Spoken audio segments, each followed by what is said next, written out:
أعوذ بالله من الشيطان الرجيم بسم الله الرحمن الرحيم والحمد لله رب العالمين والصلاة والسلام على أشرف الأنبياء والمرسلين وعلى آله وصحبه أجمعين ونشهد أن لا إله إلا الله وحده لا شريك له ونشهد أن محمدا عبده ورسوله اللهم لا علم لنا إلا ما علمتنا إنك أنت العليم الحكيم اللهم علمنا ما ينفعنا وانفعنا بما علمتنا وزدنا علما وارزقنا فهم النبيين وحفظ المرسلين اللهم افتح إلينا حكمتك وانشر علينا رحمتك يا ذا الجلال والإكرام وصلى الله على سيدنا محمد وعلى آله الكرام لا حول ولا قوة إلا بالله العلي العظيم بسم الله الرحمن الرحيم Assalamu alaikum wa rahmatullahi wa barakatuh and welcome to everyone.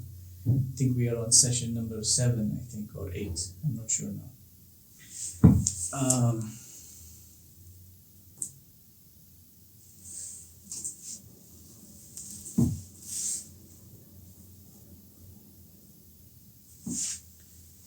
Now, inshallah, we will proceed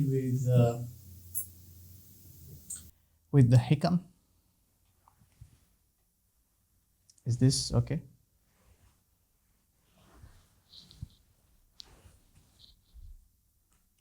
Yes, yeah, is that okay? Can get started, inshallah.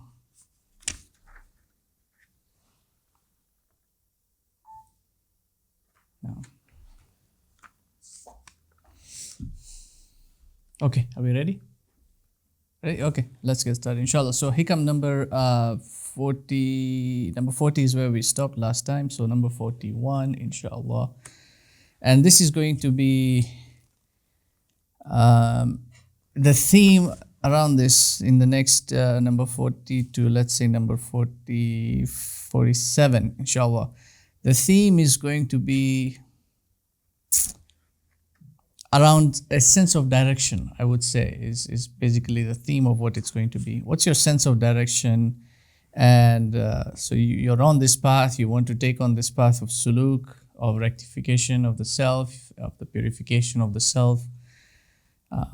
What sort of state of mind should you be in so that you can have an idea, a sense of direction in where you're going? So he says, first and foremost, to understand this, he says, Al-ajabu kullu al-ajabi mimman yahrubu mimma la infikaka lahu anhu wa yatlubu ma la baqa'a lahu ma'ahu. He says the most amazement or the most amazing thing of all amazements is the one who flees or runs away from what is inescapable and seeks out that which does not remain with him. The most amazing thing, he says, is to see the one who runs away from that which is inescapable, that which is inevitable, and looks for that which itself is not going to last with him, is not going to remain with him.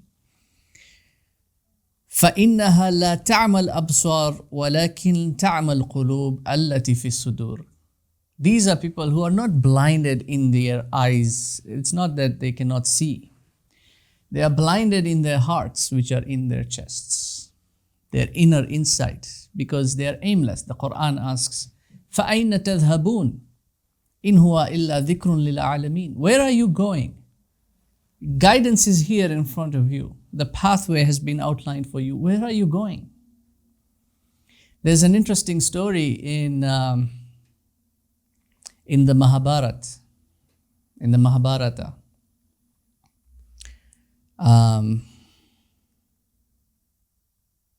There's this character, there's a passageway, there's this character and they're going through a forest and they encounter a celestial being, like an angel, who asks them a series of questions. So one of them is the one who is responding these questions. And one of the questions he asks, this entity asks, is, what is the most mysterious thing, or what is the greatest mystery of all? So he thinks about it and then he says, day in, day out, people are dying, creatures are dying, creation is dying. And yet man thinks that he can avoid death or he can escape death.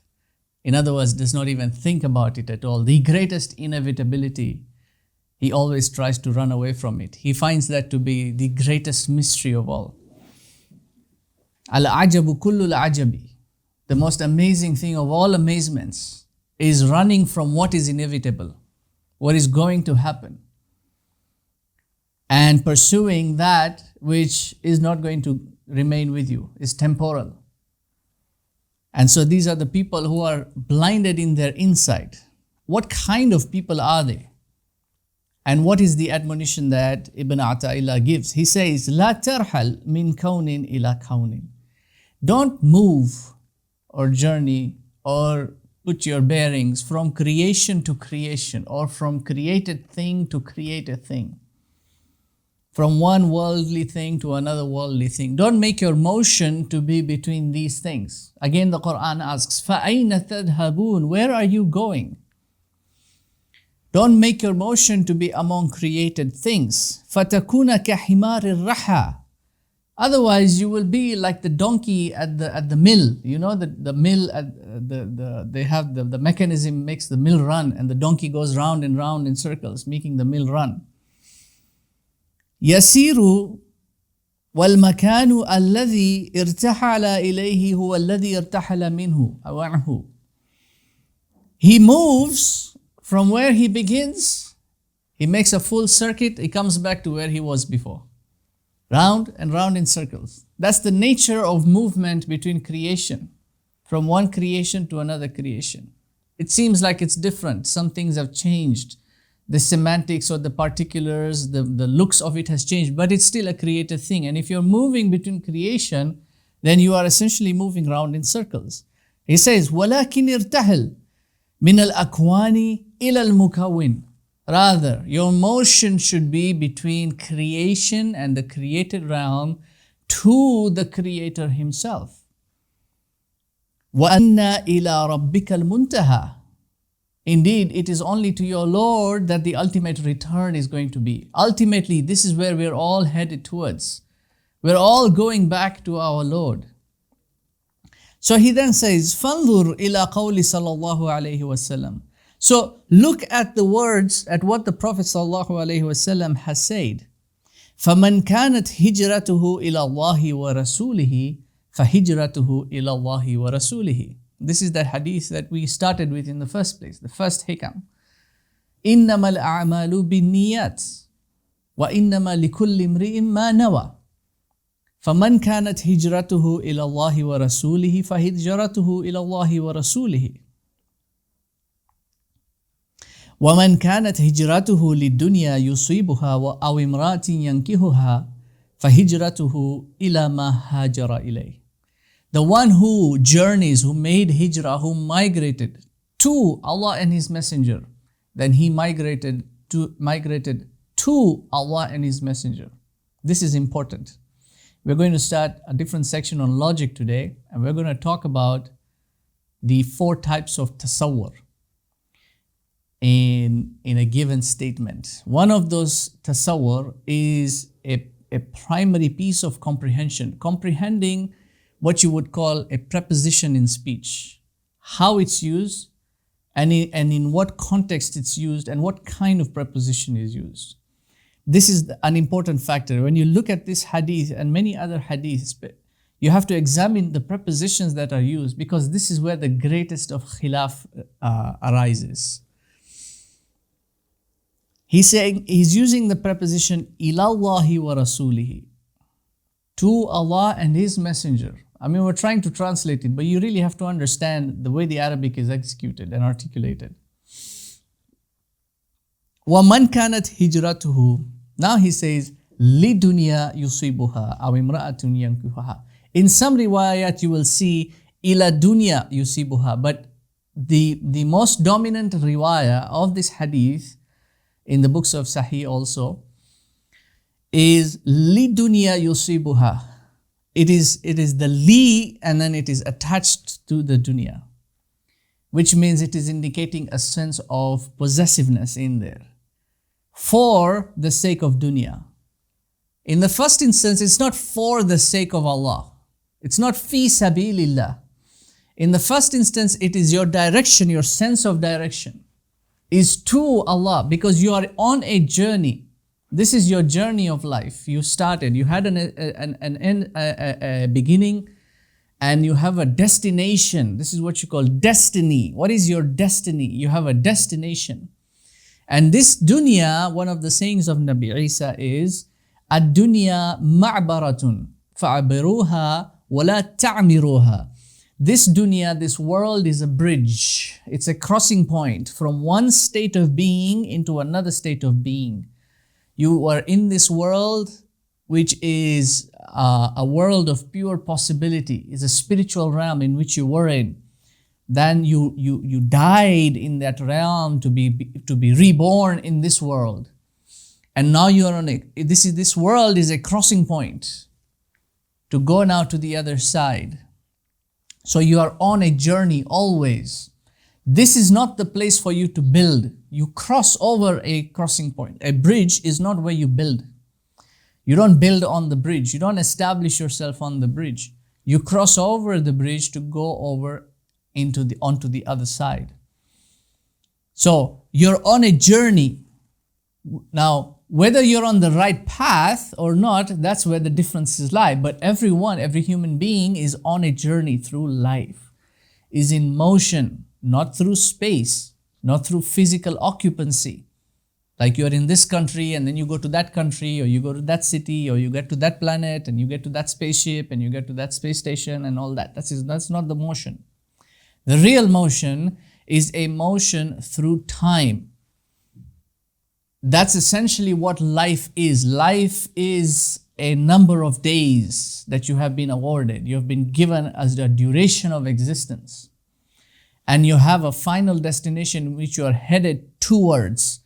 So the one who journeys or who migrates to Allah and His Messenger, then his journey was to Allah and His Messenger. But the one who then migrates or journeys for the world in order to acquire it, or for marriage in order to build his legacy, his progeny, family, empire, then he has migrated for whatever it is that he migrated for. It's not even worth mentioning, because you've got something, like this is part of rhetoric, like you've got something here of high regard that you've mentioned, so that which is of low regard is not even worth bringing into the mentioning of it. Like there's no need to repeat it. So you can see here, this is shart, then there is jawabu shart. So he's given the shart first.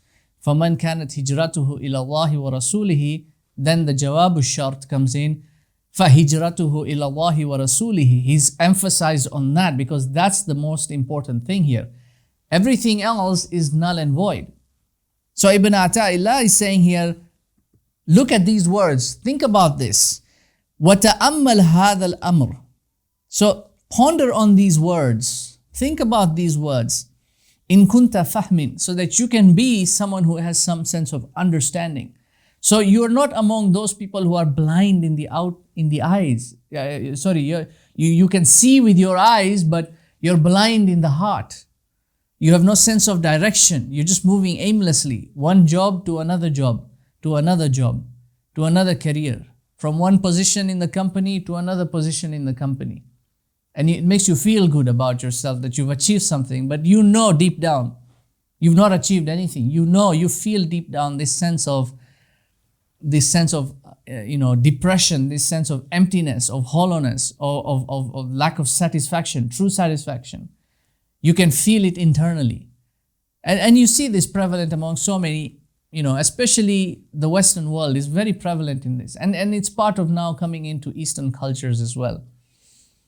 Then they go out and they go to clubs and they go to discos and they go to bars and they try to fill in the gap with something.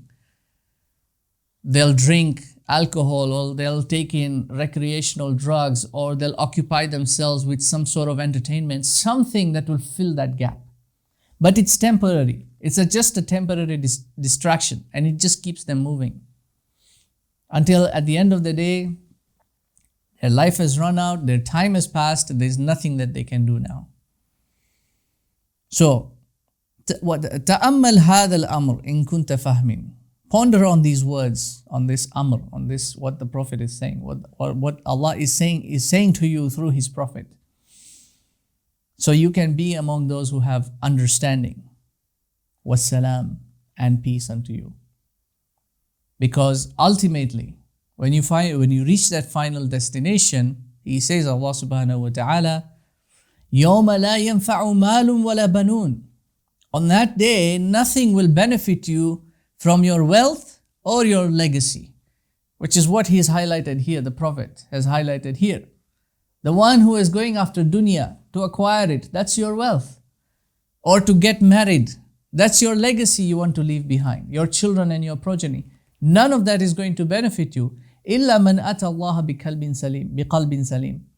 Except for the one who will come to Allah with a sound heart. So he says then, لا تصحب من لا ينهضك لا تصحب من لا ينهضك حاله ولا يدلك على الله ما قاله. Don't keep the company of one whose hal, whose state does not give you an inspiration to rise to Allah, or the one whose speech does not bring you closer to Allah. Don't keep the company of such kind of a person. ربما كنت مسيئا فأراك الإحسان منك صحبتك إلى من هو أسوأ حالا منك. It may be that you are in a bad state, so that you then see good in you when you are in the company of one who is in a worse state than you. ما قل عمل برز من قلب زاهد ولا كثر عمل برز من قلب راغب. It does not diminish the deed that comes from the heart that is ascetic, that is in a state of zuhud. That the deed that comes from that heart does not diminish in its value, because its value is intrinsic. And nothing grows from a deed that rises from a heart that is in a state of desireness, in a state of lust, in a state of wanting. Nothing grows from that, because the deed from that heart, from that kind of a heart, is a deed that is extrinsic in value. And due to that extrinsicity, the value itself is temporal, because anything that has an extrinsic value in reality, its value is equally temporal. And so it ultimately diminishes. It does not grow from a heart that is desirous, that is covetous.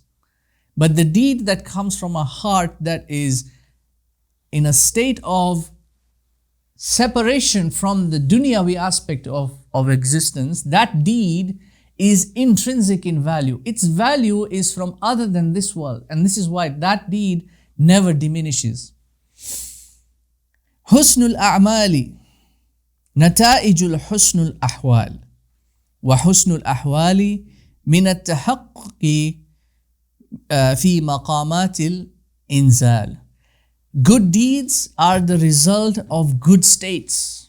He's building on what he said before. Good deeds are the result of good states, and good states are the realizations in the way stations, the manzil or the manazil,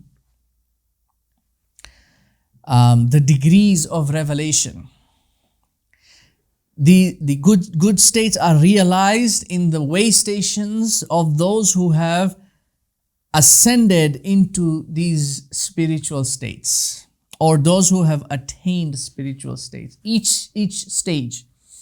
You see, you just don't become spiritual overnight because you did 200 tasbih last night or something like that. It's something that you go through station by station. Each one is a different maqam, and each one has its own realization. And he's going to explain a little bit more on that. لا تترك الذكر لعدم حضورك مع الله فيه. Don't forsake or abandon your dhikr, your remembrance of Allah, just because you were unable to feel His presence. See, people like to do, want to do good actions or do worshipful acts for the experience of it. They want to experience spirituality. So they'll do like tahajjud one night and then they don't feel anything. They're probably half asleep at the time. So they don't get this sense or that feeling, and then they lose hope in it because I didn't experience it. I didn't experience the sense of it. He's saying don't put yourself in that mode of thinking. Don't abandon the dhikr just because you didn't feel this sense of spirituality. You didn't feel the divine presence.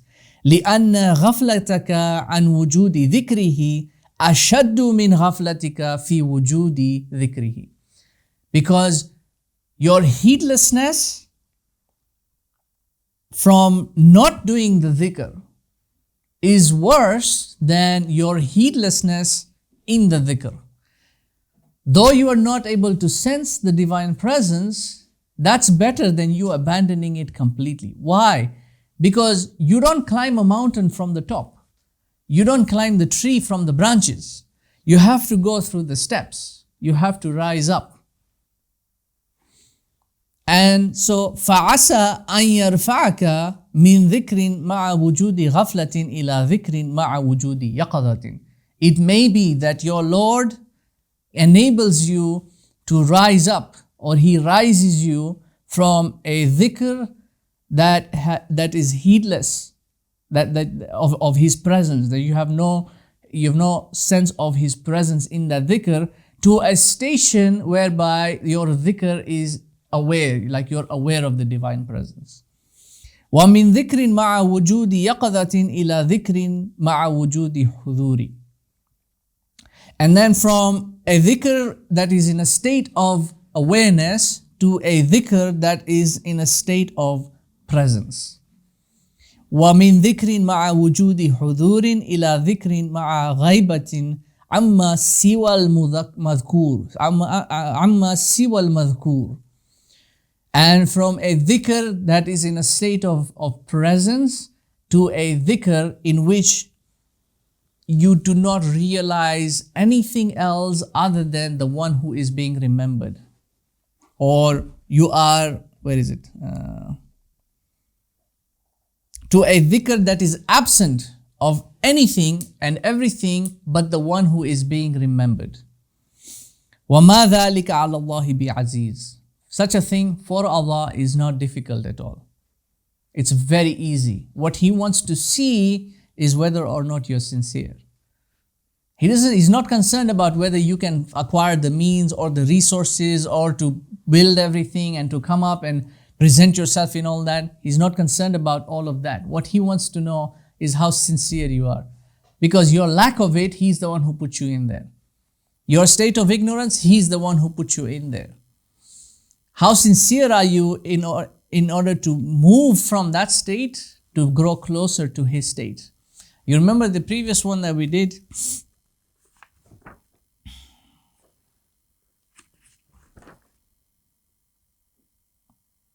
أصل كل معصية وغفلة وشهوة الرضا عن نفسي. The source of all evil is from the self that is self-satisfied. وأصل كل طاعة وعفة ويقظة عدم الرضا منك عنها. And the source of all virtue is detachment from that self-satisfaction. وَلَأَن تَصْحَبَ جَاهِلًا لَا يَرْضَى عَنْ نَفْسِهِ خَيْرٌ لَكَ مِنْ أَن تَصْحَبَ عَالِمًا يَرْضَى عَنْ نَفْسِهِ. It is better for you to keep the company of the ignoramus who is not self-satisfied than to keep the company of the knowledgeable one who is satisfied with himself. فأي علم لعالم يرضى عن نفسه. What knowledge is there to the knowledgeable one who is satisfied with himself? وأي جهل لجاهل لا يرضى عن نفسه. And what ignorance is there to the ignoramus who is not satisfied with himself? Because the ignoramus wants to move out of that state. He recognizes his shortcomings, wants to move out of that state. What really matters is the sincerity of his heart. إِنَّمَا الْأَعْمَالُ بِالنِّيَّاتِ. The entire hadith, its central theme is sincerity. We spoke about tasawwuf, and Sidi Ahmad Zarruq said it is all about sincerity in your motion towards the divine presence. That's its definition. Anything else that doesn't fit that definition is other than what it is. But true tasawwuf is sincerity in the heart. Now you can be sincere insofar as just avoiding the punishment, or sincere insofar as wanting the reward from it, or sincere insofar as just pleasing your Lord subhanahu wa ta'ala. It's all coming from sincerity. One of my teachers told me that we do not worship, or we do not do worshipful acts for the experience of them. In other words, to avoid the punishment or to gain the reward. No. You take on a higher intention. You do the act solely because He wants you to do it. Whatever reward you will get from that, it's still sincerity that will drive you. You see? Anyway, let's stop here on number 47, inshallah. So for number 48, we will take on a different theme. He's going to talk about deeds, he's going to talk about sins, and then he's going to talk about awrad. So we'll take that as its own theme, inshallah. Let's proceed with the Isaguji. Now, so we spoke about the vocative, the lafz, and we said that this is the center point of our study insofar as logic is concerned.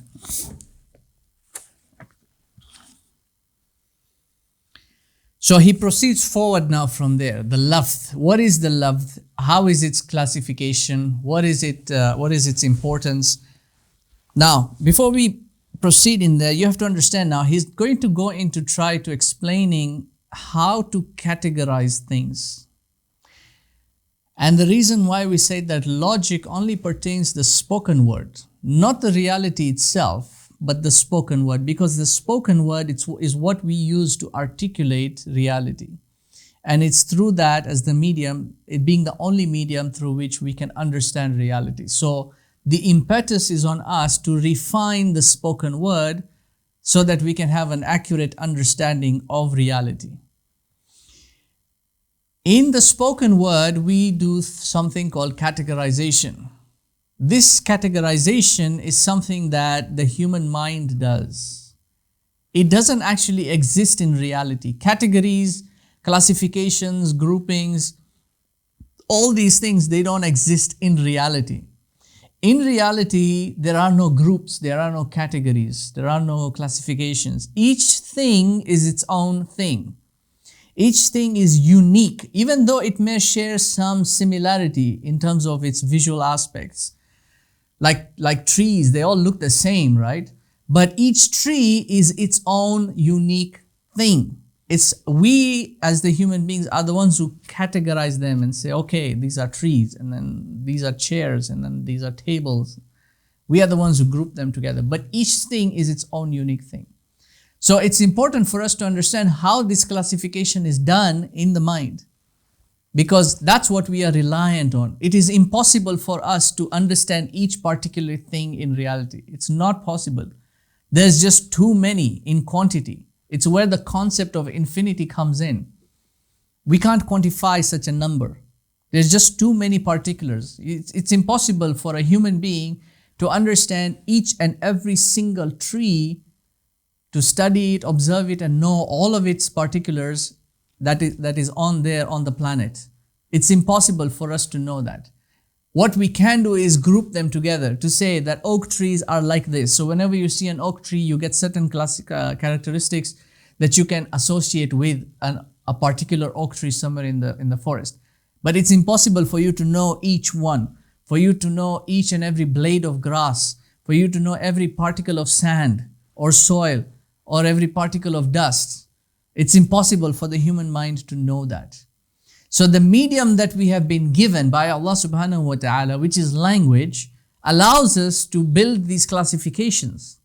Now, how is this classification done? It always starts with the singular, and then the dual, and then the multiple. Multiplicity does not start with number 1 or number 2 in quantity. Multiplicity always starts with 3. So you have 1, and then you have a 1 and a 1 of that as well. That gives you 2, the dual. Then you have got the 3. The 3 is where multiplicity starts. They didn't teach you this in school, so I'm teaching it to you now.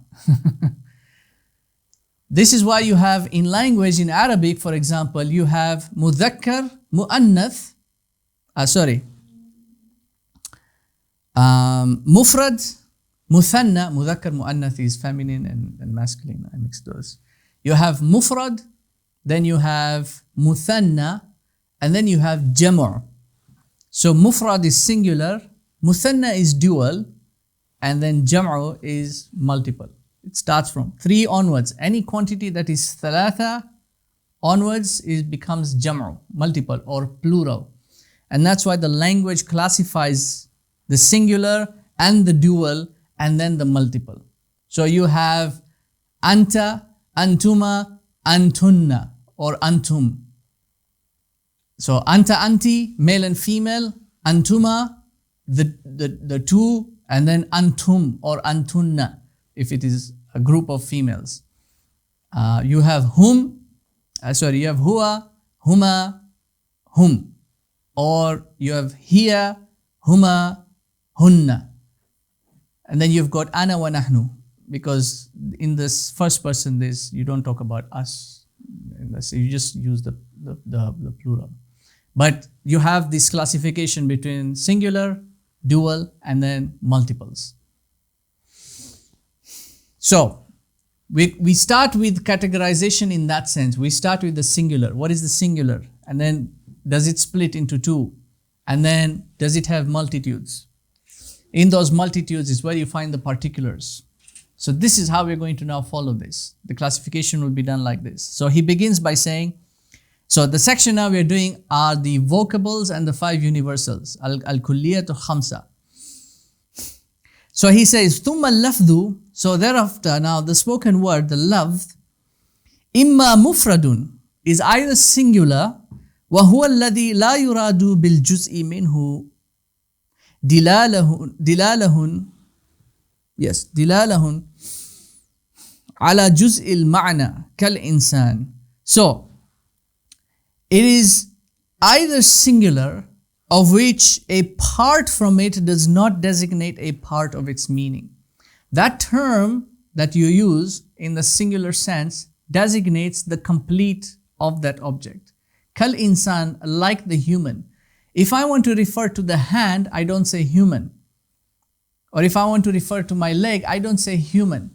The word human denotes the human being as a complete. It doesn't talk about its head or its legs or its torso or its eyes or any other part. Those are all parts. Doesn't talk about its qualities. It just talks about the human being as a whole. So that's the singular term. Wa imma mu'allifun, or it can be composite. Wa huwa alladhi la yakunu kadhalika. Karami al-hijara. Right. Or the term can be composite. So you have now this categorization. Now you can start building your flowchart because it's going to really help you do the classification. So you have the lafz as the primary, and then you can split that into the mufrad and the, what's the word here? Mu'allif. Then you're going to have further splits from that. I have my diagram here if you want to maybe get an idea of how I drew mine. Here we go. Okay, so I have there a lafz, and then I've split it into mu'allif, and then I've got mufrad, and then I've split that also as I go into the 5 predicables, and then I've split that also. So whenever I get mixed up or confused or anything, all I have to do is come back to this. Can it be seen on this as well? Or I can always come back to the diagram itself, and that clarifies a lot of things for me. So that is the lafz. The lafz is either mufrad, it's either singular, or what you would also call a basic term, right? I think a basic term would be more suited. I mean, I know they've used They've said singular here because mufrad does mean singular, but it also means basic. So human, the word human is a basic term. If I want something specific, then I have to really go into the part of it, into something specific about the human being. So they have a footnote here. Let me read the footnote and I will explain a little bit more. The comprehension of a singular vocable is termed tasawwur. So the comprehension of the singular term is called tasawwur. Now there are 4 kinds of tasawwur. So listen, I'm going to explain in detail. Such as comprehending the person Zaid. So if I refer to somebody Zaid, then that one word tells me the whole of that, Zaid. I've comprehended Zaid, tasawwur. If he leaves the room and then somebody asks, where is Zaid? In my mind, I already know whom they're referring to. Without having to physically see what it is that they're referring to, I know because I have the concept in my mind now. Every nominal sentence is composed of 4 tasawwurs. Okay, I guess they've written it as tasawwurs. But there are 4. Comprehension of the subject, comprehension of the predicate, comprehension of the ascription of the predicate to the subject, and the affirmation of that ascription. And the latter tasawwur is named tasdeeq. Now, you have what you call parts of speech. And every book on grammar in Arabic begins with this. I've never seen any book on any other language begin with such a statement. But every book on Arabic grammar always begins with something of the likes of this in some iteration of the other. I'm going to cite the most basic, which is from the book of Al-Ajrum. Al-Ajrumiyya is the most basic grammar that anybody studies when they study Arabic grammar.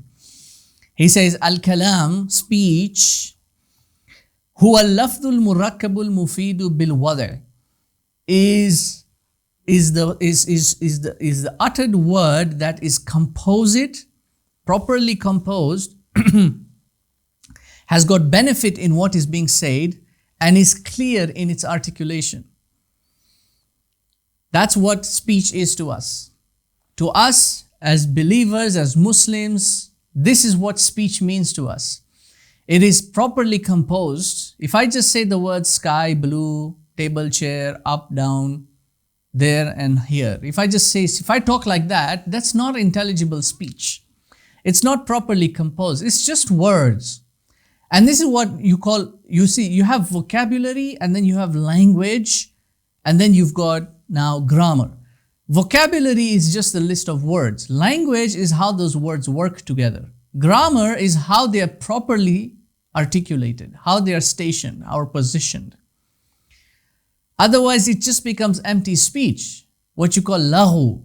You see? And Allah subhanahu wa ta'ala says about the believers, وَهُمْ عَنِ اللَّغْوِ مُعْرِضُونَ. They stay away from lahu. Lahu is empty speech. It's not beneficial speech. It's just gossip. It's just talking about the weather or talking about sports or talking about trivialities. That's lahu. It's not beneficial. It doesn't benefit insofar as any worldly aspect which would enable you to acquire your hereafter, and it doesn't benefit towards any aspect of the hereafter.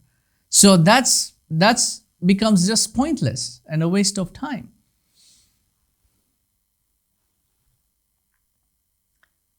And this is, if you look at lahu is what serves as the root word for lugha. Lugha is different from nahu. Nahu is grammar.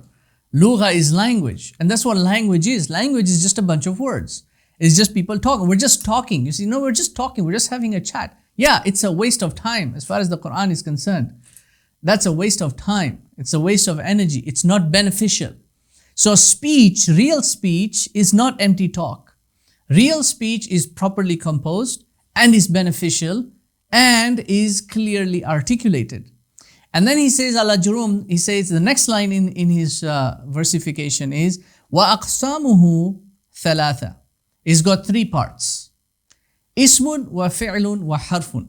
what you would now call the noun, the action or the verb, and the preposition. This is more of a modern conceptualization in English grammar. But what it really means is that all speech has got three parts. There's the actor, the action. So the actor is the one performing the action itself, and then what connects the two together, what links them together, what connects the doer and the action being done. Because all of speech is an articulation of occurrence. Hadatha, yahduth, hadatha, hadith. If you look at hadith is a narration, right? So hadith is narrating the hadtha. The hadtha is what occurred. Hadith is narrating what had occurred at the time of the Prophet or with the Prophet. So the hadatha is what's being articulated insofar as the occurrence taking place in reality.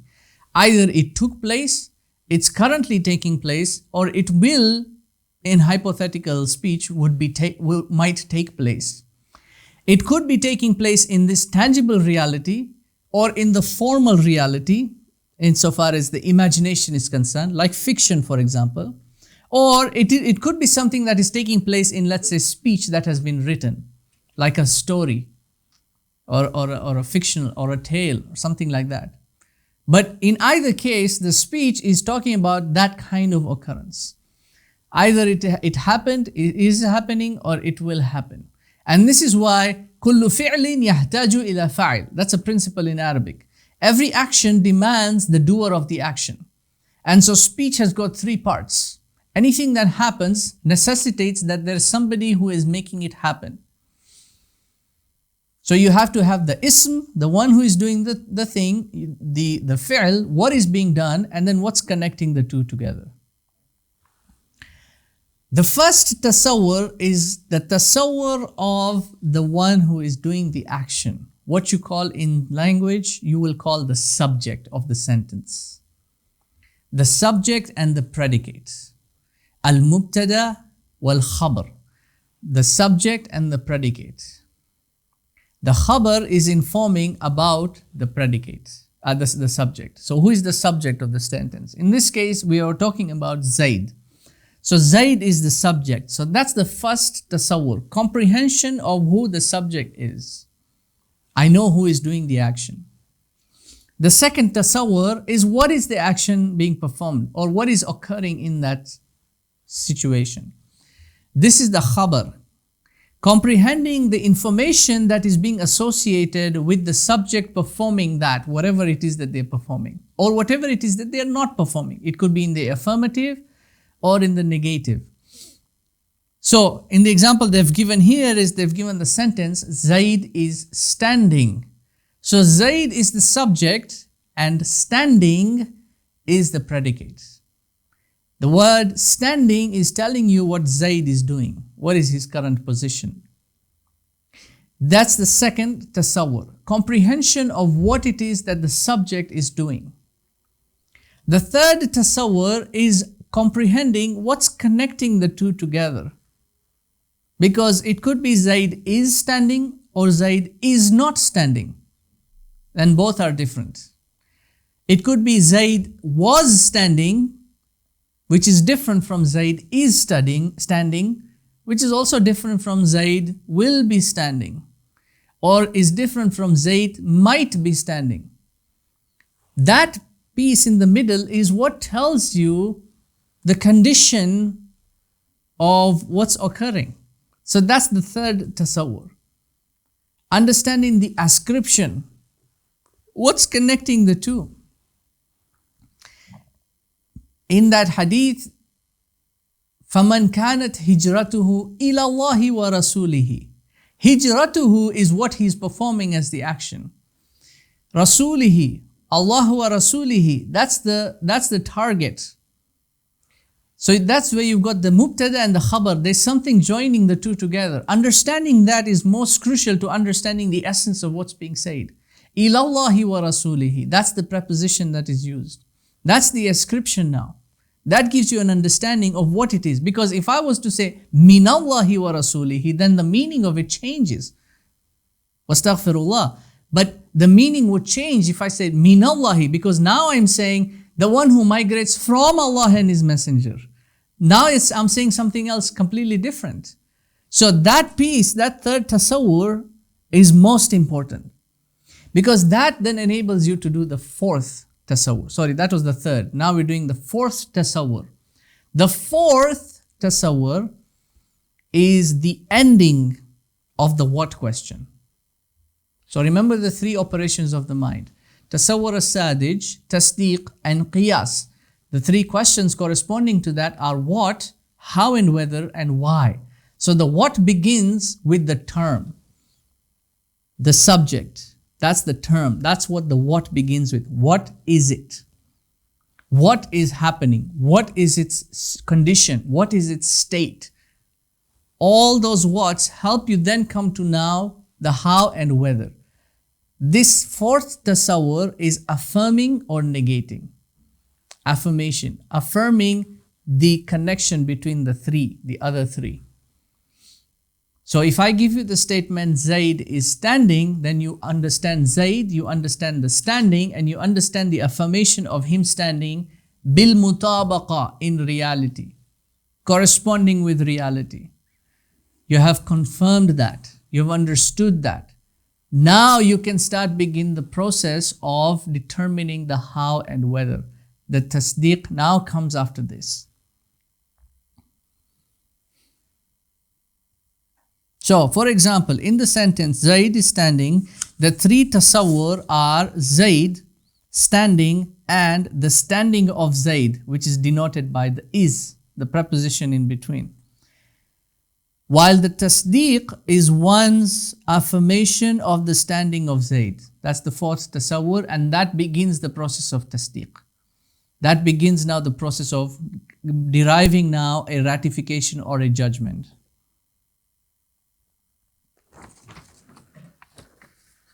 Also, affirmation tasdeeq is either certain, which is jazim, or uncertain, ghayr jazim. So tasdeeq has got two parts now. There is that which is certain, jazim or ghayr jazim, that which is uncertain. Both can be tasdeeq. Okay? The first one, which is jazim, is called knowledge, ilm. And it is called ilm if it cannot be changed, meaning it is established, it is known. Right? It's called ilm because it is known. It is now knowledge. So it's something that cannot be changed. That's the first. Such as the affirmation of a mountain being made of rock, or affirmation that a human normally moves by volition, and is termed belief. It becomes belief or i'tiqad if it can be changed. And this is important to understand. I'tiqad is not the final, is not the conclusion of things. This is why you find this modern sickness now that really starts corrupting human thought.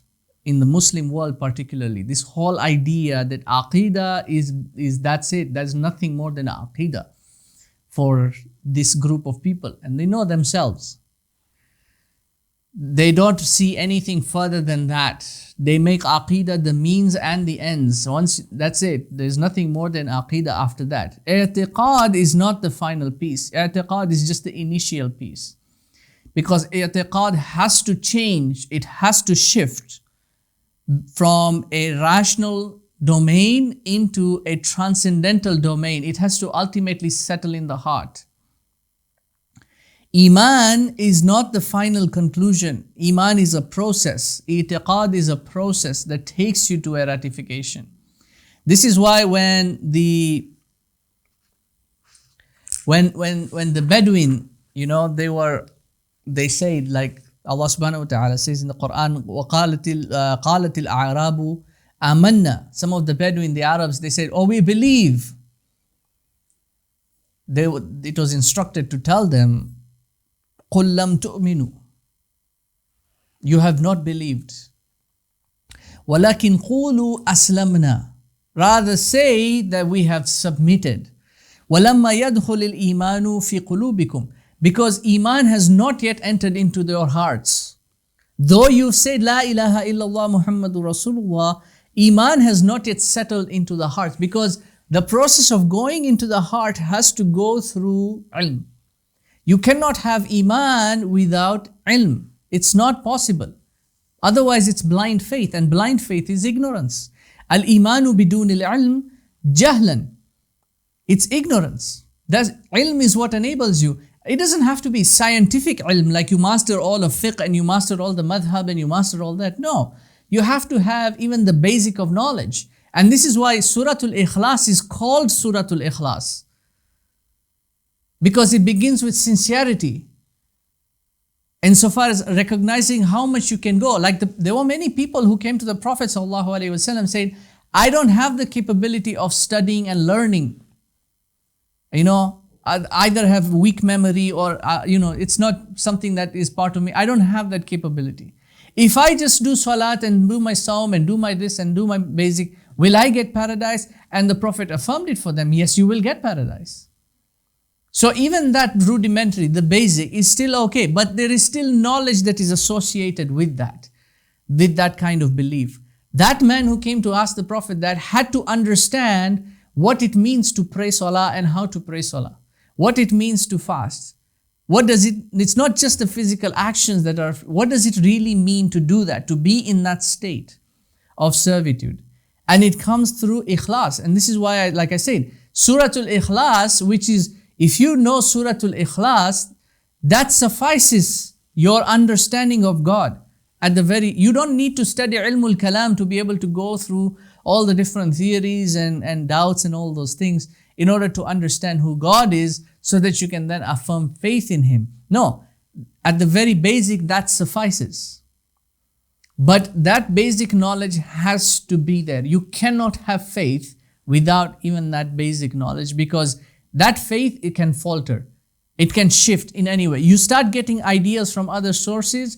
You start getting theories coming in from different directions. It will stir you. It will move you off course. It will confound you. Knowledge is what safeguards your ilm, your iman, sorry. Knowledge is what safeguards your iman. Because your heart is a vessel or a crucible of only two things: knowledge and belief. That's it. There is nothing else that the heart was designed to do. The heart was designed to gain knowledge in terms of ma'rifah, and to gain iman in terms of transcendental belief, not i'tiqad. I'tiqad is just the first point, and it's a process. The final destination is iman. Iman is what the target is. And you have to have both in the heart. You can't have one and not have the other. It becomes deficient. And so belief is either sound, sahih, if it corresponds to reality, like belief in divine oneness, or unsound, fasid. Fasid is from fasada. Fasad is corruption. So fasid is inefficient, it's corrupted. So belief is either sound or it is corrupted belief, but it is belief regardless. Unsound if it does not, like the belief that the universe is pre-eternal. It doesn't correspond with reality. If you start believing in that kind, whatever the scientific rationale might be, it doesn't correspond with true reality. It is a corrupted belief. Uncertain affirmation is either thought or opinion, dhann, if more likely to be true than its counterpart, which is delusion or misgiving, wahm. And if less likely to be, and if less likely to be true, so it would be delusion or misgiving if it is less likely to be true, or doubt or shak if it is of equal likelihood, meaning untrue or completely false. Look at the terms that they have used in there and make your correspondence to that. This is side, it's not main, it's not like rudimentarily or necessary to really know all that. It's what he is giving you as an example to understand now what is tasdeeq, because tasdeeq is something that, it's something that takes place now in the inner dimension. It doesn't take place on the outer forms of it. You've already moved now from the whatness of thing, you've already abstracted the reality of it, its essence. Now you're working it out internally. So it's tasdeeq is something that's taking place internally now. Additionally, that which leads to a comprehension, tasawwur, is termed definitions. Definitions, قول الشارح, is the definition of a thing. So you're starting with a term, and the term leads you to its terminus, its final, which is its definition. So that which leads you now to a comprehension, the final comprehension of it, all the four pieces, you've got all four tasawwur, that is called the qawl sharih, the definition now. Such as the definition's rational creature, which leads to the comprehension of human. So if I give you the definition rational animal, that leads you to comprehend from that statement the human being. While that which leads to an affirmation, tasdeeq, is termed as syllogism, qiyas or hujjah. Such as the syllogism, the universe is changing, and everything that changes is of temporal origin, which leads to the conclusion the universe is of temporal origin. Don't worry about that, we'll do syllogisms, you'll understand the construct better. But here what he's trying to say is, each one leads to the next, it's hierarchical. What? The question of what leads you to how, whether, which then leads you to why. So it begins with the term, then that term concludes with a definition. That definition now acts as a proposition. That proposition works in tandem with contradictions and conversions. That process now completes from ibtida' at-tasdeeq to maqsad at-tasdeeq. From the initiation or the beginning of tasdeeq, of conviction, of ratifying something, to the objective of it. The objective of it then opens up the doors for you to now begin reasoning. And this is an important process. You have to go through the process for you to achieve sound reasoning. People try to get into reasoning but haven't understood what the term is. They don't know the definition, or they don't have a proper definition of it. They don't have a proper construct of it. Insofar as the concept is concerned, they don't have the full tasawwur of it, and then they want to start arguing. Guess what happens? It causes problems externally, it also causes problems internally. The psychology also gets messed up internally. Let's finish these two lines, and then inshallah we'll do the 5 predicables next week. So he says, wal mufradu, did I finish this section? Right. So, wal mufradu, and the singular now, imma kulliyun, is either universal, wa huwa alladhi la yamna'u nafsu tasawwuri mafhumihi an wuqu'i sharikati kal insan. So, the singular word is either universal. So, you have universals and then you have particulars. The singular is either universals whose intelligible comprehension does not prevent the occurrence of its associated meaning, like human. So, the comprehension of the singular universal is it's universal. You see, if you look at every human being, there is a universality to the human beings. You don't have to deliberate too much on it. It is universally known. Wa imma juz'iyun, or it can be particular. وهو الذي يمنع نفس تصور مفهومه من ذلك كزيد. And its intelligible comprehension prevents that universal association. Like Zaid, for example. If I talk about Zaid, I'm not talking about everyone. I'm talking about an individual, a specific individual. I'm talking about Zaid. If I talk about Umar, I'm talking about Umar. I cannot be talking about all of humanity if I'm referring to Umar. This is where fallacies start coming in, where people are unable to distinguish between a universal and a particular. See, somebody ate one apple and now concludes that apples are poisonous for human beings because he had a stomachache from that one apple. That's a particular. It's not the universal truth of it. This is where the fallacy starts coming in. I had one bad experience, therefore everyone will have a bad experience. Right? So that's how now you've got the mufrad parts now into two. You've got al-kulliyu, aw aradun. Arad is the particular, and then there are 2 types of arad. There are 3 types of kulliyun and then 2 types of arad. This is the 3 and those 2, they will come together as the 5 predicables. Wal kulliyu imma dhatiyun وهو الذي يدخل في حقيقة جزئيته كالحيوان بالنسبة إلى الإنسان والفرس. وإما عرضي وهو الذي يخالفه كالضاحك بالنسبة إلى الإنسان. So the universal is either essential, which applies to the essential reality of its particulars. Like the term animal can be used in reference to human, to horse, to lion, to monkey. All of those are particulars to the term animal. The term animal is universal among all of them. It shares the same, they all share the same universality. So I've got books over here. The word books is universal to each of these books. Although this is the book on logic, and this is the book on the Hikam, and this is something else, this is a folio, this is something else, but they all share a universality, a universal essence among them. This is why, like when I gave the example of the cup or the glass, there is a universal understanding to what this is. So if it's not there, and when I ask somebody, would you bring me a glass of water? It doesn't matter what glass they picked. Could be this one or something shorter or something bigger or something with a handle or something that's opaque and it's not transparent. It doesn't matter. They have a universal understanding of what a glass of water is. And so that universal understanding is what enables them to fulfill the obligation in reality. So we Muslims have a universal understanding of what salah is.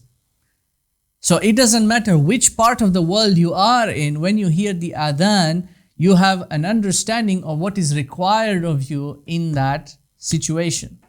That's a universal understanding. It is not particulate to only the male or only the female or only this one or only that one.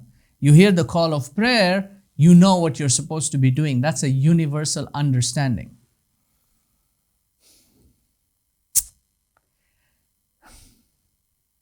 وَيُرْسَمُ بِأَنَّهُ كُلِّيٌّ مَقُولٌ. Oh, sorry, that's the wrong line. That's the next one. Where is it?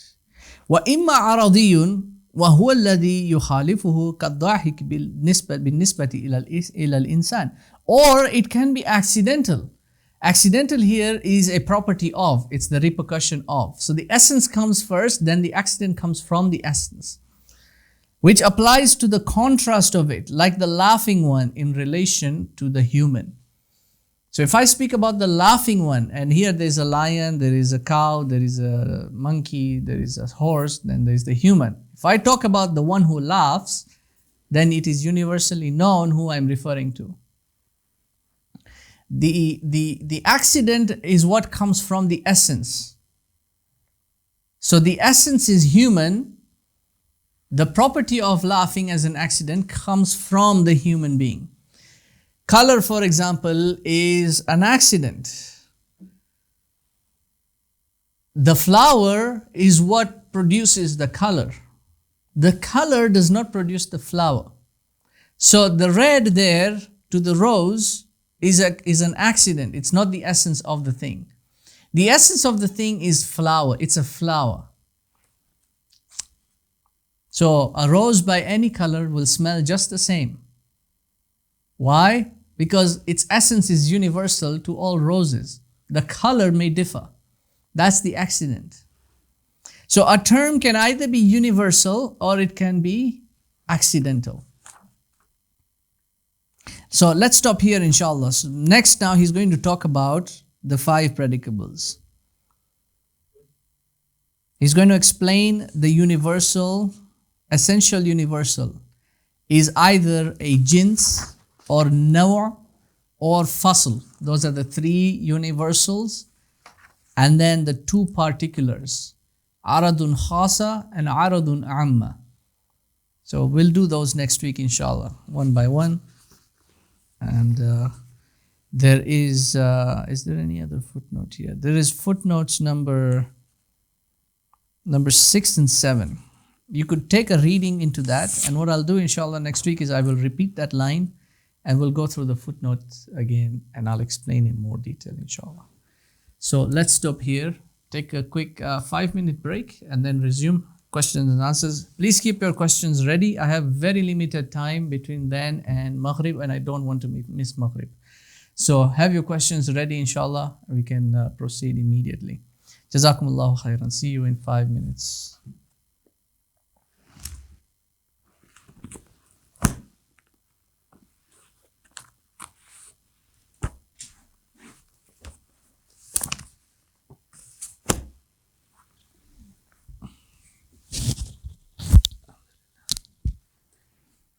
AbuBilaal Yakub.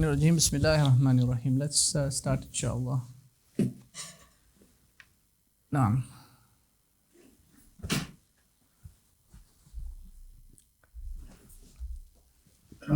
Arbi, you can ask your question. Yes, assalamu alaikum. Alaikum salam wa rahmatullah. Naam. Teacher, I asked a question on a message last time regarding a conversation. I was in school, like it's out of the topic, and so like I had an argument with a student, and the student said that she is born lesbian, and then I argumented that you can't be born lesbian because when you were a baby, you didn't know what, I guess, like you didn't have the feeling that you were gay or lesbian. But then so I tried to argument out, said no, she's born lesbian. I was like, how do you know that you're born lesbian? Then she asked the question, and then said that later on, I just had a feeling I was born lesbian. And then the teacher jumped in and she started saying that sometimes when babies are born, the doctors cannot determine what is their sex, and so and then they give them maybe example the sex female, and then when the puberty hits, so it turned out to be it's a boy because because the organs grew, I guess the organs developed up later, and then so the reason is because there are some receptors there are some hormone receptors that are not working, and so that's why they're damaged, and so they're working, and so that's why they can't determine their sex. And then so she took that argument as her as her strong argument, and to try to explain me that that's the way they're born and that's how they're feeling. But then I was not buying the argument, and so I didn't know how to respond to the argument. But then I was affirmed on my argument that you cannot be born gay because I don't think that's not possible. No, I mean, those arguments are completely stupid and completely fallacious. If you break down the logic for them alone, without bringing in any doctrinal aspects, any religion, any theology into it, the arguments themselves are fallacious. And then you can see that many people in those communities are arguing back and saying, it doesn't make sense. It just doesn't make sense whatsoever. Because a sexual feeling, you see, here's the thing, one thing that the Western world has done, and we need to be wary of this, is they've invented terms. They've invented a lot of terms and given them all these concepts, and then they argue within the framework of those terms. And they come up with complicated arguments that seem very difficult to break down. But if you just analyze the terms themselves as the basics, then you can easily dismantle the logic behind them and prove it wrong. Yeah. Because when you talk about a term like sexual orientation, well, what does orientation mean? Because sexual orientation is different from sexual organ. Now, if somebody says, I wasn't born with male organs, yeah, so you could be a female in that sense. But if you're talking about sexual orientation, an infant doesn't know what orientation they are in. So how are you saying now, after 20, 30 years, oh, you know what, I think I was born with this orientation. How is that what you were completely ignorant or heedless of it for 20 years? That doesn't make any sense. And then when they start talking about all these receptors and deceptors, and these are deceptors, these are not receptors. They have this receptor and some of it doesn't happen in puberty and some of it, and the science cannot prove it. Even scientists themselves cannot prove the validity of these arguments. They're completely fallacious and false.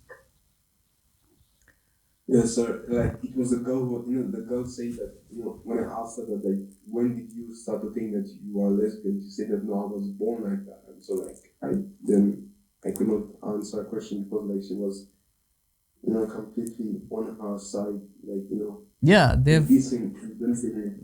because they themselves, many of these people, they just take the pre-existing argument. They don't actually understand what the argument is. So when someone makes a statement like that, that tells me they haven't actually thought it through.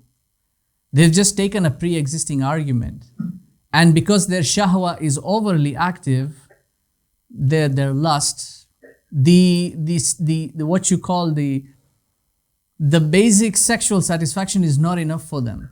They want more, and then they want more, and then they want more, and so it just keeps on going. It's insatiable in that sense. So it was not satisfactory for the female to be satisfied by a male. Then so now they're looking for different avenues to be satisfied by something else, to be satisfied by something else. Pretty soon they'll be trying to satisfy themselves with animals. They're already doing it now. You got all these stupid characters who think they're cats and they're dogs. What do you do? These are beyond repair now.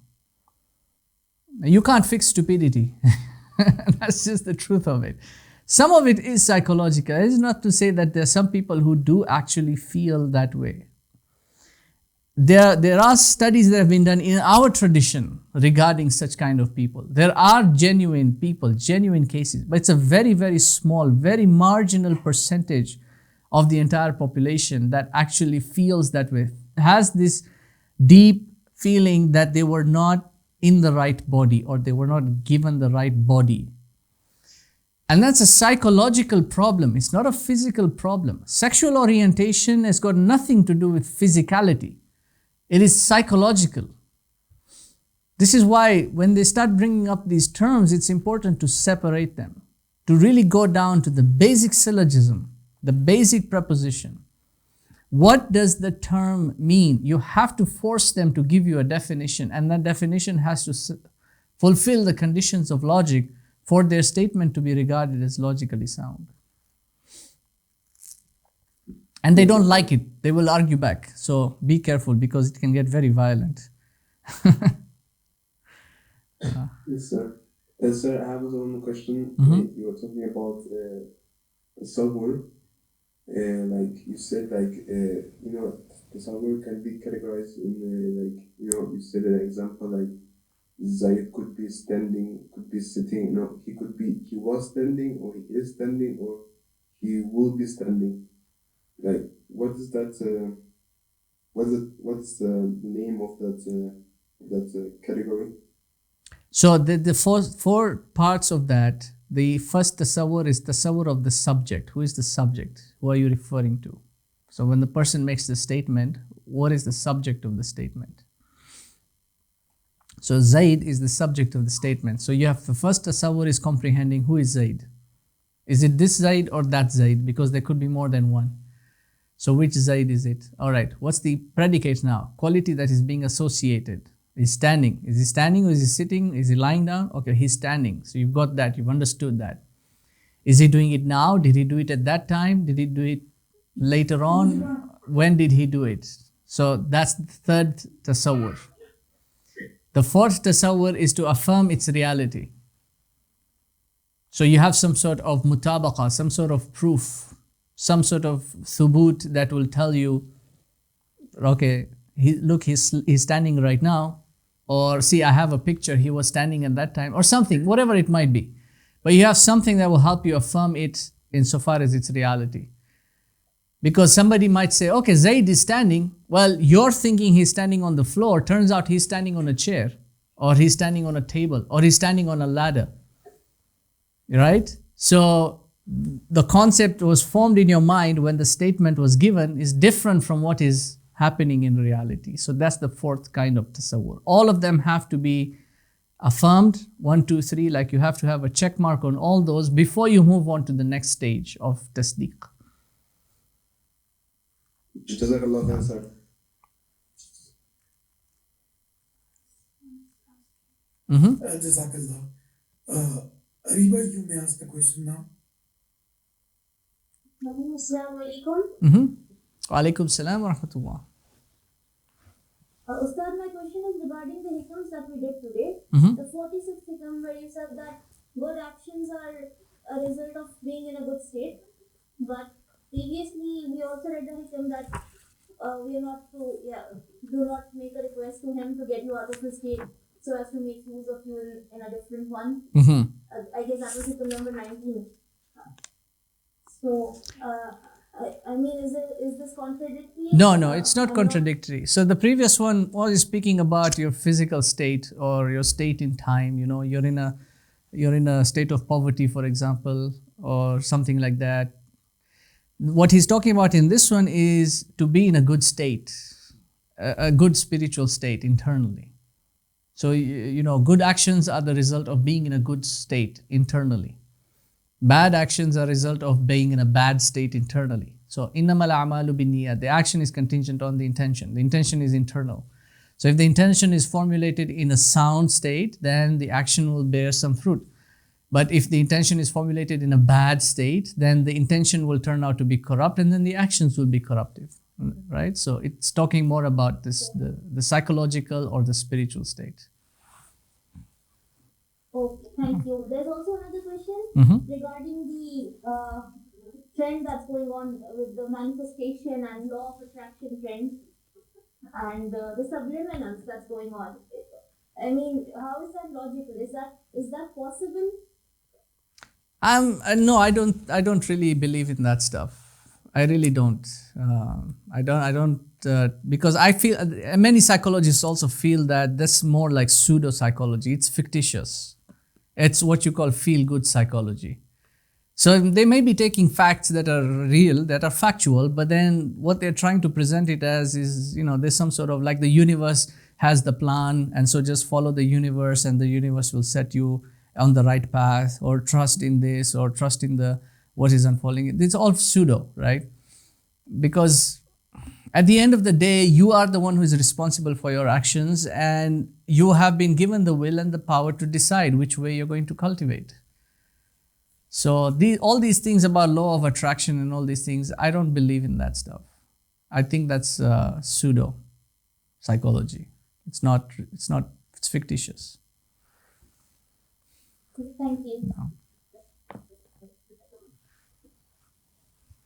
Jazakallah. Emiki, you may ask the question now. Assalamu alaikum. Alaikum salam wa rahmatullah.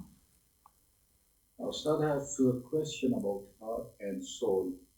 So, for example, if we are facing any issue or it's something like to know the answer, first we have to know if it has to do with the heart or the soul. So, it is said that the relief or peace is found with the zikr of Allah, or it's found in the heart, or Allah is in the heart. And some people say like, okay, my heart is not feeling at peace, or some people may say my soul is not at peace. So what's the difference between the heart and soul? Where do you look? In which circumstance do you look at your heart, or in this circumstance you look at your soul? What's the difference? And should we think about soul as like finding peace, or should we only think about heart, what our heart finds peace with? For example, Prophet Muhammad said, leave whatever doesn't cause, like takes your peace away from your heart, so leave it. So like, what's the difference between soul and heart? Thank you. When you're talking about soul, heart, sadr, like the breast, spiritual, aql, shahwa, ghadab, you have to avoid thinking in terms of physicality, like the physical composition of the human being. Like you've got a physical brain and a physical heart here, and you know you've got the lungs there, and you can't think about it. The best way to think about these things is to think in dimensions, which is also difficult because our perspective of reality is guided by physicality, what we see, and a linear perception of time. And for many of us in this generation, our perception is guided by a language that is tied into reality in terms of linear perception. the English language, which makes it very difficult to think in higher dimensions. Spiritual dimensions, not physical, material, or mathematical dimensions. It's basically going from one step inward to another step further inward to another step further inward. So you've got your sadr, your sadr, which is like your breast, and that's part of your soul, and then comes in your aql, and then comes in your shahwa and ghadab, which are lower dimensional, and aql is higher dimensional. Then the heart is further inward, and then in the heart further inward you've got the lub, and then you've got fu'ad, you've got all these other terms that are also used to describe different states of the heart. These are all inner dimensions. So in many cases you'll find that some scholars they'll be speaking about the aql, but they will use the word nafs, or they will use the word qalb, or they'll be speaking about the heart, but they'll be referring to the soul. They'll be using the word nafs, or they will use the word ruh, for example, speaking about the soul. So these terms will be interchangeable depending on the context that they're using, but they are speaking about these inner dimensions, and you have to think about it in this sense. The first foremost sensation is the sensation of the outer world, right? So you see, you hear, you touch, feel, smell. That's the outer sensation. Then there is an inner sensation. You see something and you like it. That's an inner sensation. That's the sensation of the soul. Then you see something and you understand something by it. That's the sensation of the higher soul, not the lower soul, which is the shahwa and ghadab. The higher soul is intellective. So you see something and you understand something by it, and it gives you a mental stimulation. That's the aql. So you're still in the soul. Then you see something and you realize a sense of divinity or a trace of divinity in it, being that Allah created that thing. Now your heart is being activated. That's a much, much deeper realization. So it goes like that, in layers. You penetrate the depth of your own reality. I hope that helps you out. I mean, we did a whole course just on this, so you'd have to look at all those 20 lectures that to really understand. I've just summarized everything in that 5 minutes. Yes, Sheikh, I think we need a lot more explanation of this, because personally for me, I can find peace when I do dua or I talk to Allah. But that's, I feel it in my heart. Yeah. But my soul still, most of the time, I feel like it's not at peace. It can happen in that way. Yeah, because you can do, let's say, you can do tasbih, for example. You can be sitting there doing subhanallah, subhanallah, subhanallah. Your lips are moving, but your mind is elsewhere, which means your higher soul is not involved. But then you think about what you're doing, subhanallah, subhanallah. You are consciously aware of your fingers moving, you're conscious. Now your inner self, your inner soul is being engaged. And then you realize, with each one, you realize this sense of glorification you are sending to Allah. That's now your heart being engaged. So that's a much, much deeper realization. It's the same action, but it's got multiple layers. So the deeper you go, the more you realize. So is the heart more deeper level, or is Yeah, the soul? yes. The heart is much deeper level. The heart is the core. So the word qalb, you see, in the English language, you won't get these meanings. And this is where the issue lies. You're trying to figure out the difference between heart and soul. Rather, you should be looking for the difference between nafs and qalb. In the Arabic language, you will have a more profound understanding, because the word itself, the root word, will have an expansion for you. So you will have nafs, you will have nafasa, nafisa, nafusa, nafasa. Then you'll have variations of that, nafaha, nafakha, nafaqa, nafatha. All those will give you different understandings, subtleties about the soul. Then you look at qalb. So qalb has got multiple meanings as well. One of the meanings is like the core of a thing. Another meaning is to turn, is to keep turning. Wa inna ila rabbika, what's the dua?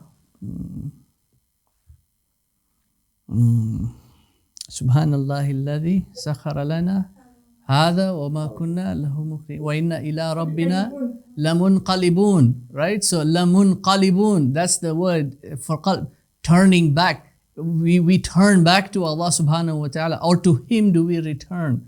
You see, so one of the meanings of the heart is it's constantly turning. It's changing states. It's sort of revolving around itself, like the core of a planet that's always moving. It's turning around. You see? So you look at these and you start getting all these nuanced, subtle meanings that give you an understanding of what this is and what this is. And now you'll be able to see what are the differences between the two. Yeah. So last, just a quick one. So should I focus more first, like get rid of all these things that I feel unpeaceful with? Like, should I focus first on nafs, then on qalb, or first on qalb? Because I feel like in my heart I feel peace, but in nafs or the soul that I don't feel like something with me. The first thing first what you have to do is break linearity of thought. Stop thinking in terms of linear or sequential things to do. First you do this, then you do this, then you do that. Don't think the way you've been brought up in terms of your schooling years, for example. You go through standard 1, then 2, then 3, like that. You have to look at the human being as a complete being, and a being that is multi-layered. So you need to work on all these aspects simultaneously because they're all part of you. What you do externally will affect the soul, will affect the heart simultaneously in real time. It's not that you only do the outer actions first. Until I've perfected my salah, then I can now start thinking about doing this. Don't work on it in that sense. Do everything in a simultaneous sense. This is why the deen is complete. It's Iman, Islam, and Ihsan. It's complete.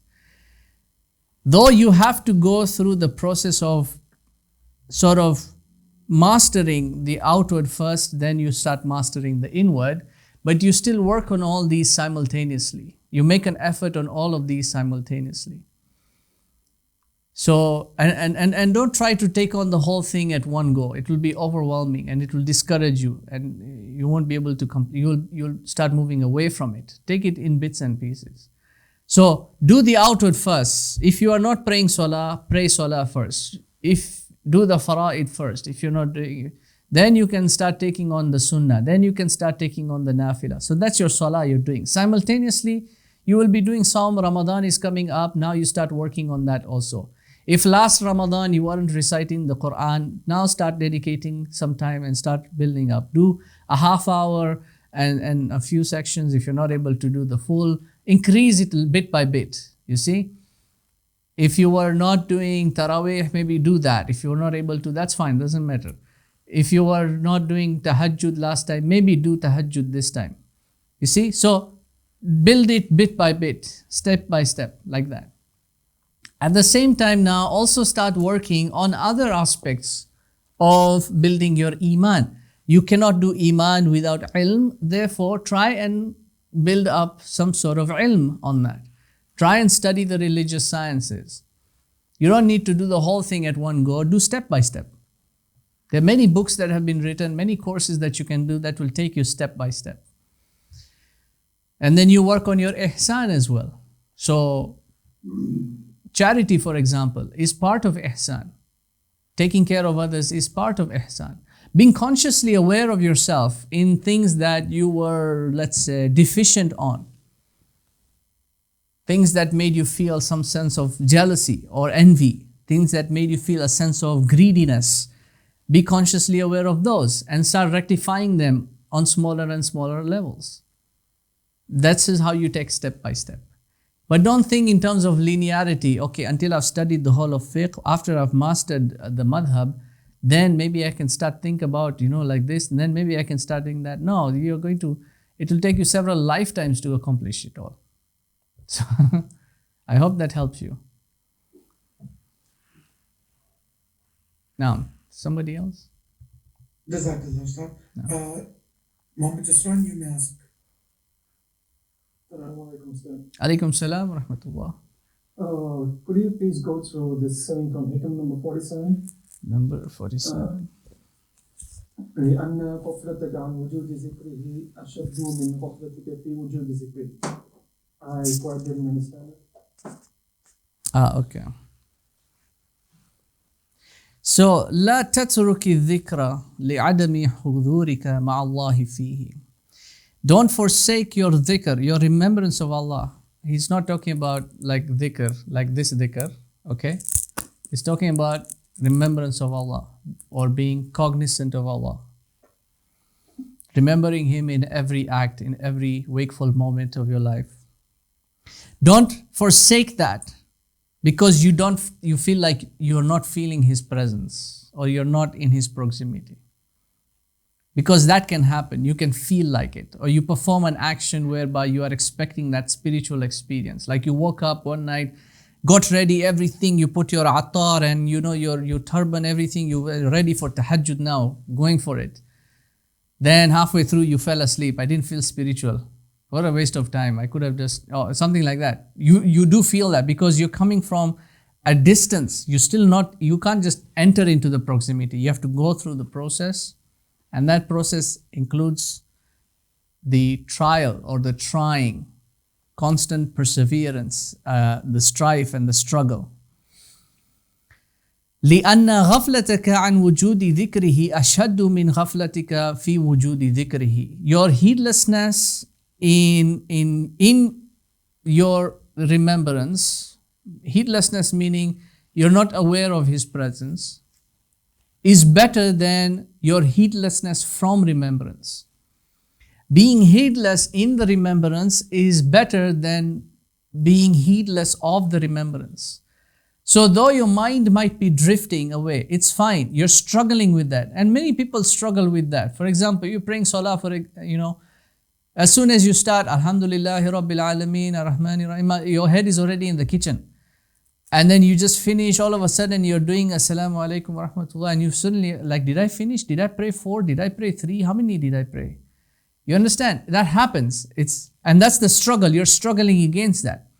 There was a lack of khushu' in the act that you're performing. Or you're reciting the Quran, you don't know what it means. You're just reciting. And this one of the issues people have with the recitation of the Quran, and they always complain, I feel like my mind is drifting. How do I maintain focus? Well, it's because you're not understanding the words. You're just voicing them out, but you're not understanding the words. And so your mind is looking for something else to interpret. And this is why you're drifting off. It's okay if that happens. You need to be aware of that. You need to be conscious of that, and you need to find ways to rectify that. And this is why it's a good thing to keep on doing the study of the Quran along with the recitation of the Quran. Recitation alone is not enough. You have to try and understand what the words are.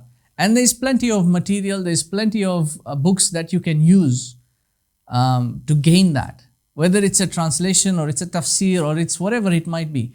Try and understand what the words are. So when you're reciting them, the Quran speaks to you in an active and in a way that is alive, that you are alive in that moment and you're understanding that. Otherwise the mind wavers. But it's okay if you are heedless of that spiritual experience.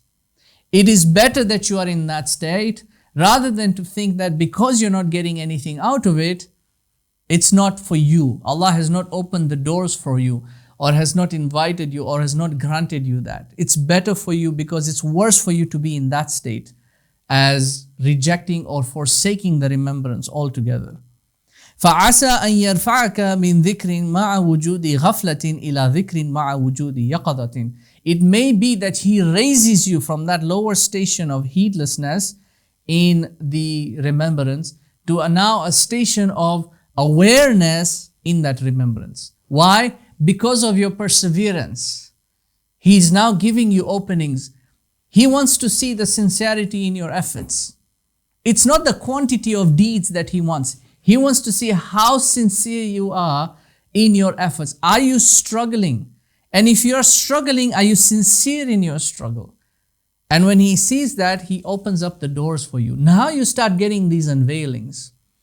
or he puts means around for you that you can follow. You might get in touch with a scholar at the masjid, for example, and then, ask him to enable you to understand the Arabic. Pretty soon you're learning from that person. That didn't just happen, ittifaqi.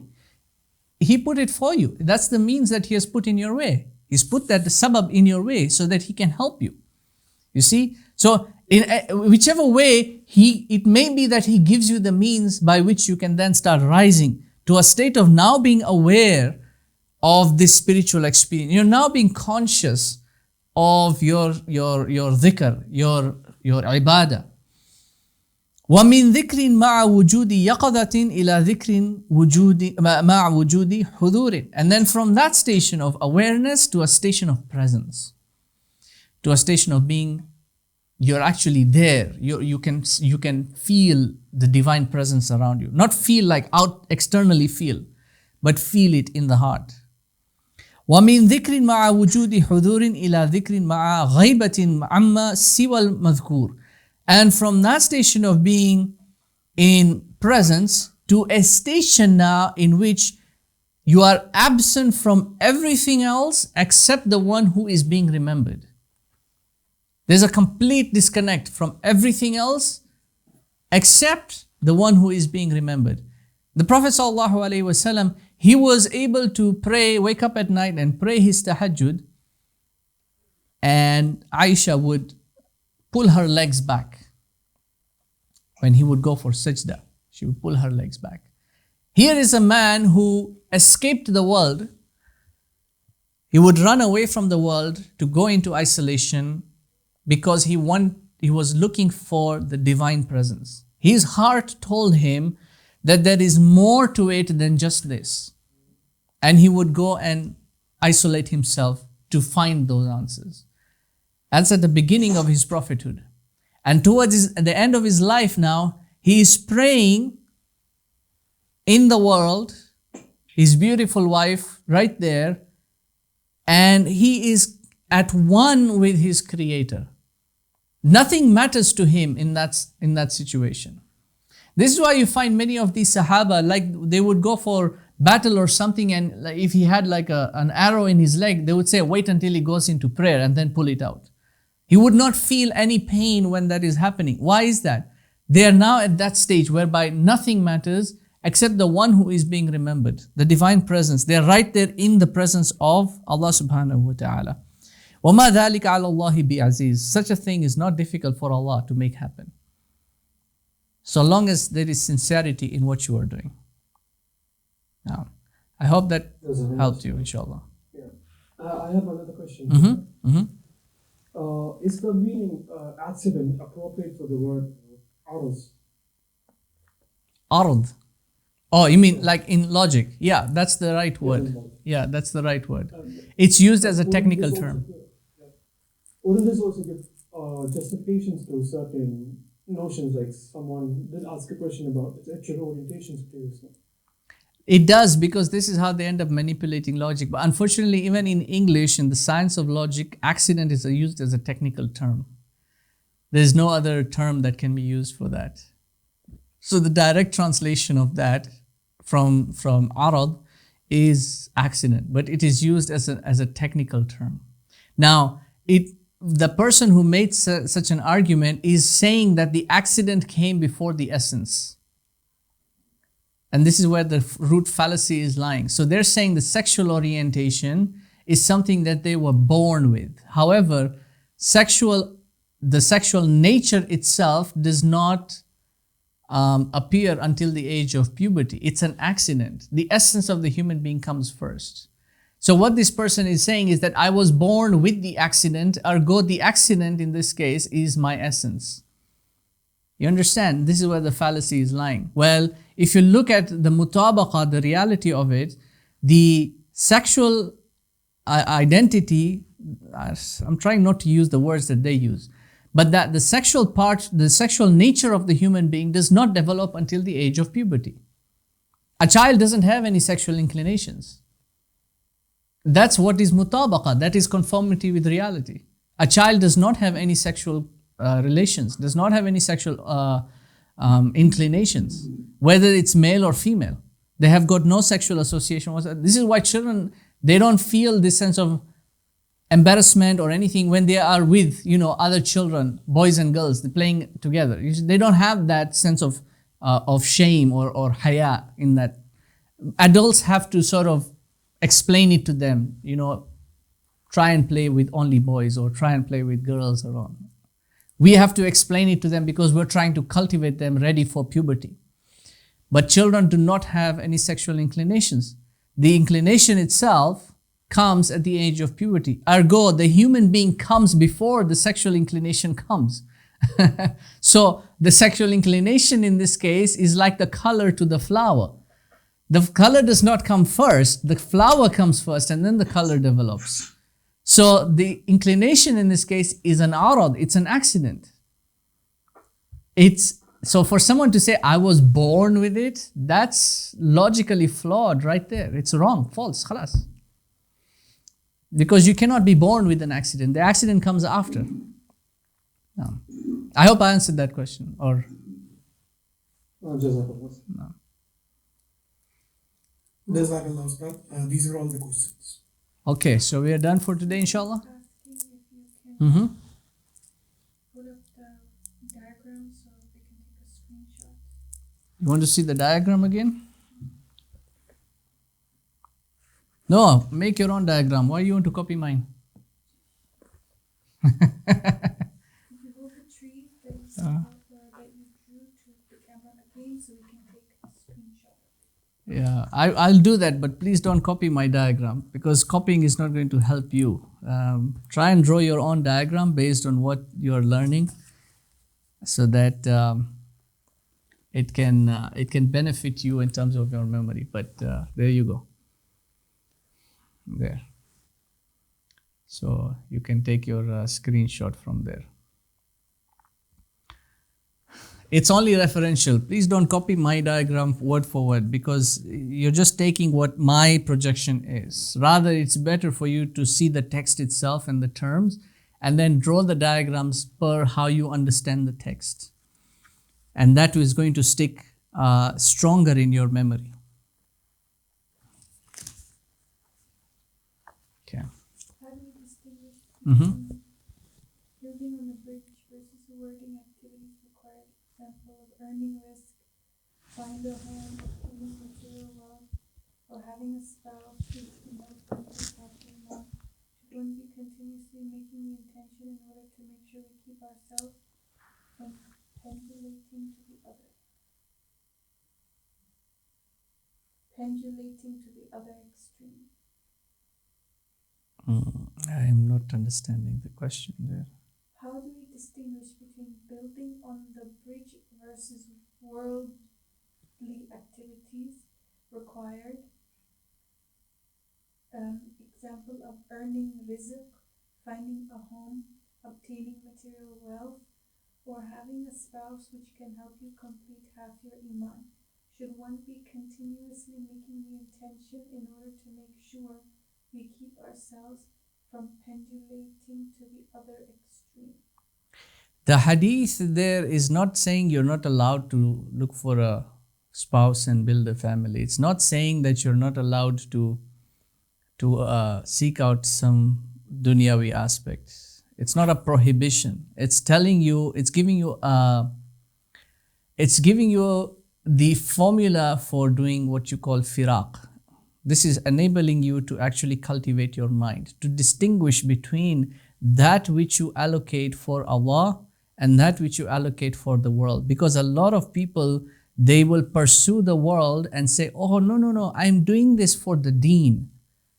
You see, I'm trying to get a promotion at work so I can get increment in my salary so that I can get the bonus, so that I can then send that bonus to the people in Gaza. It's for charity. This is the kind of stupidity or stupid justification people come up with. They're pursuing the dunya to say, no, I'm trying to get that so that I can do, you see. Oh no, but I'm trying to find a spouse because nikah is half your deen, right? That's what the Prophet said. So that's what I'm trying to do. you have to separate your intentions. You have to be able to do that because you cannot use one to justify the other. If you are doing it for your akhirah, you're doing it for your akhirah. If you're doing it for something else, you're doing it for something else. There's no prohibition in doing it. There's nothing to, no one says that you have to completely deprive yourself of the worldly pursuit entirely and just be on a spiritual path and just tasawwuf is that's all there is, that I'm going to just, close myself, go in a cave somewhere and do dhikr 24 hours. No one is saying that you do that. In fact, it's prohibitory for you to do that. That's only for the very select individuals. You have to live. You have to live. Here you're going to live and here you're going to die and from here you're going to be removed. So you have to go through it. What the hadith is telling you to do is to be careful, to be cautious. Don't ground yourself in this worldly aspect. Remember that this is temporal. Anything that is here is only a means. And it's how you use those means will determine whether or not you will reach your destination successfully. So your destination is the other side. That's what your ultimate focus should be on. This is what Imam al-Ghazali said in the Kimya Sa'ada. Place your heart as the sultan in this dominion of yours. And then set the akhirah as your focal point and the divine presence as your destination. Once you do that, you realize that there is a higher purpose to your existence. And that all of this that is being provided insofar as the world is concerned is a means that you can use. Allah has put these means for you to use them so that you can get to that destination. I hope that answers that question. I can hear the adhan ringing, so I'm very sorry. Brother Roshan, I know you have your hand up, so please let's put it off to next week. I have to go for Maghrib right now. Jazakallah khairan. Okay, go ahead, inshallah, go ahead. Let's have the last one question then. Roshan bhai. Jazakallah khairan, Ustad. Was me that asked the request to put the drawing up in the screen. Aha. It's because the subject is difficult. Yeah. And I draw mine. I don't know if it is right or not. So instead of asking you the question, so now I can compare it. I will suggest. Draw, right? I will suggest everyone in the group to make your own diagrams and share amongst yourselves. It will give you guys ideas between yourselves how to build your flowcharts. I would suggest that everyone does that. I've seen some people are actually very good at this, and I will recommend that you share your work in the group so that everyone can have a visual understanding. But don't copy my work, word for word. Don't do that. You will not, because I have projected my understanding on it. You see, and it will not benefit you in that sense. Because, I didn't copy my teacher's work. That's what my teacher told me. Don't copy my work. Try and understand it yourself and then draw your own diagrams from that. That's what I'm recommending to everybody. As students, between yourselves, I think it's a good idea if you share each one's diagrammatics and share your write-ups and everything between each other. It's a good idea. Thank you. I have a question regarding last class. There was that you explained about self-satisfaction. That self-satisfaction applies to knowledge only, right? Not to anything else? No, to everything. To everything? Yes, because, to everything. What's the difference between, say, self-contentment and self-satisfaction? Because, right. For example, if you're content with what you have and you can, do your things, you don't have to look for more. For example, if you have a small house and you're okay with that, you don't have to look for a bigger house. Right. Right? Or if you have a car which is running perfectly fine, no breakdown, you don't have to look for a luxury car, something like that, right? So in that sense, self-contentment or self-satisfaction is okay. But self-satisfaction in knowledge, you cannot say, okay, I don't want to progress, I'm just going to stay where I am. I don't want to seek perfection, right? So I want to, you can't say I know everything, basically, right? I'm okay with that. I can live my life. So That's why I made a distinction. You cannot be self-satisfied in knowledge at any point in your life. Am I correct? Yeah, you cannot be self-satisfied with anything in this world, because everything in this world is itself temporal. And yes, there is a difference between self-contentment and self-satisfaction. So for example, you got a house, it's small, it suffices for your needs, and you are content with what it is. It's not fancy or anything. You're content with what it is, insofar as you're understanding that it suffices your endurance in this world. Being self-satisfied with it is to say that this is all there is insofar as reality. There's nothing more for me to pursue other than this. You see, so you don't really do anything that will maybe give you a better house in paradise because you're satisfied with the world. So you don't need the akhirah. That's the satisfaction. So contentment with knowledge, for example, also applies. You can be content with the knowledge that you have. Like I have an understanding of Suratul Ikhlas. That for me suffices in my understanding of Allah subhanahu wa ta'ala. I don't want to get into ilmul kalam because it could lead me astray, it could confuse me, it could do this and this and that, and that's fine. You've got your reasons there. So you're content with Suratul Ikhlas giving you an understanding of who your Lord is. But to say that I am satisfied of my knowledge of God, I know God to be one, He has no association, no child, nothing like that. I'm satisfied with knowing that. That's it. I'm satisfied with knowing that there are 6 pillars to Iman. I don't need to know any more than that. That's the wrong approach to take because there is always more for you to know. So that's the difference between contentment and satisfaction. One is a volition of the self, which is the satisfaction, self-satisfaction. The other is a quality of the heart, to be content with what your Lord gives you, rather than to ardently pursue more that is beyond your reach. Khairan. I hope that answers your question. Jazakallah khair, Ustaz. No. All right, let's end here inshallah. I have to go and pray Maghrib. Subhanaka wa bihamdika nashhadu an la ilaha illa anta nastaghfiruka wa natubu ilayk. Rabbana taqabbal minna innaka antas sami'un alim. وتب علينا يا مولانا إنك أنت التواب الرحيم برحمتك يا أرحم الراحمين. بارك الله فيكم والسلام عليكم ورحمة الله وبركاته. جزاكم الله خيرا. السلام عليكم. See you next week inshallah. عليكم السلام. عليكم السلام.